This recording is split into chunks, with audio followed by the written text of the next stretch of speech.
കണ്ണൂർ രാജ്യാന്തര വിമാനത്താവള റൺവേ വികസനത്തിന് ഭൂമി ഏറ്റെടുക്കാനുള്ള നടപടികളുമായി സർക്കാർ മുന്നോട്ട്. ഇതിനാവശ്യമായ നടപടികൾ പുരോഗമിക്കുകയാണ്. ഇതിന്റെ ഭാഗമായി പുനരധിവാസത്തിനും പുനഃസ്ഥാപനത്തിനുമുള്ള കരട് പദ്ധതി അന്തിമമാക്കുന്നത് സംബന്ധിച്ച ഹിയറിംഗ് ഫെബ്രുവരി 5, 6 തീയതികളിൽ കീഴല്ലൂർ പഞ്ചായത്ത് ഹാളിൽ നടക്കും.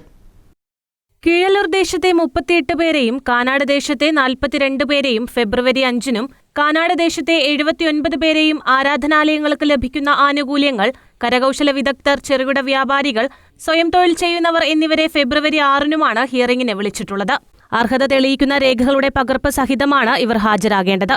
കണ്ണൂർ വിമാനത്താവള റൺവേ വികസനത്തിനായി ഭൂമി ഏറ്റെടുക്കുമ്പോൾ ഉപജീവനത്തെ ബാധിക്കുന്ന അർഹരായ കെട്ടിട ഉടമകൾക്കും വാടകക്കാർക്കും തൊഴിലാളികൾക്കും പുനരധിവാസത്തിനും പുനഃസ്ഥാപനത്തിനും നഷ്ടപരിഹാരവും നൽകും.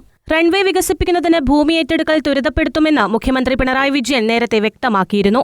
ഇതു സംബന്ധിച്ച് കെ ശൈലജ MLA നിയമസഭയിൽ അവതരിപ്പിച്ച സബ്മിഷനുള്ള മറുപടിയിലാണ് മുഖ്യമന്ത്രി ഇക്കാര്യം അറിയിച്ചത്.